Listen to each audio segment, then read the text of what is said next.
Del Evangelio según San Mateo. Después que la gente se hubo saciado, Jesús apremió a sus discípulos a que subieran a la barca y se le adelantaran a la otra orilla, mientras él despedía a la gente. Y después de despedir a la gente, subió al monte a solas para orar.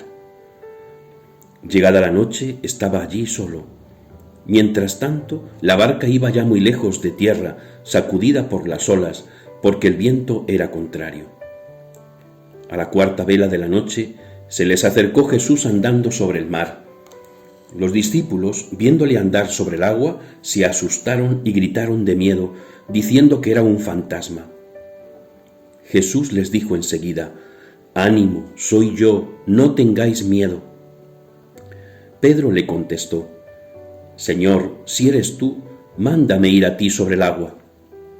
Él le dijo: «Ven».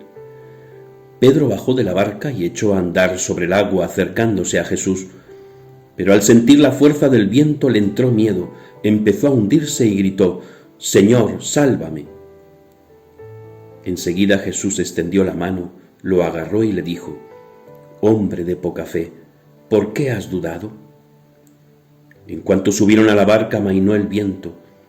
Los de la barca se postraron ante él diciendo: «Realmente eres Hijo de Dios».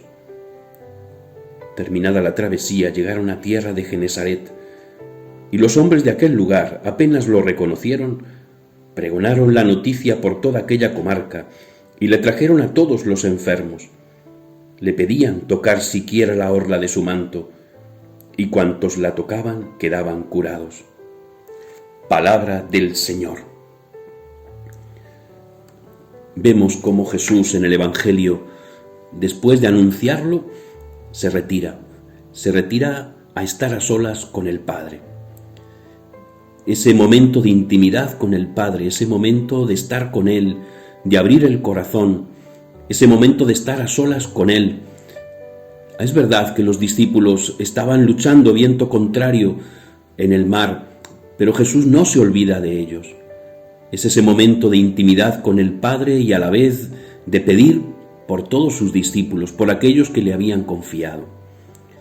Qué importante es esta oración y cuánto se nos olvida muchas veces la importancia de la intimidad. Y luego Jesús se acerca a sus discípulos caminando sobre el agua. Y los discípulos se asustan y no creen que sea Jesús, porque viene de la manera que ellos no pueden controlar. Vienen de esa manera caminando sobre el agua, eso es imposible, no entra en sus categorías humanas, aunque habían visto milagros. ¿Cuántas veces esto nos pasa también a nosotros? Aunque vemos el obrar de Dios, aunque vemos conversiones en el corazón de la gente, pero cuando llegan cosas un poco extraordinarias o difíciles de comprender para nuestra razón, enseguida dudamos, nos entra miedo. Jesús nos dice: «No temáis, soy yo».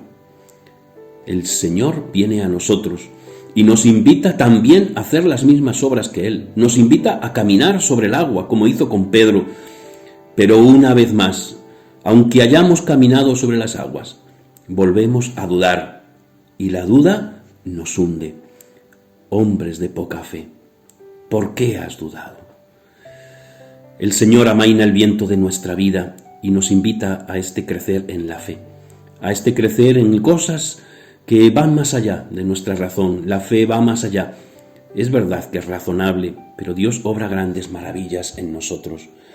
Y así, después que llegó a aquella tierra, hizo aquellos milagros. La gente quería tocar la orla de su manto. Acerquémonos nosotros a Jesús en la Eucaristía, que Él siga obrando en nuestro corazón, sobre todo con el don de la fe, y veremos obras mayores. Bendiciones.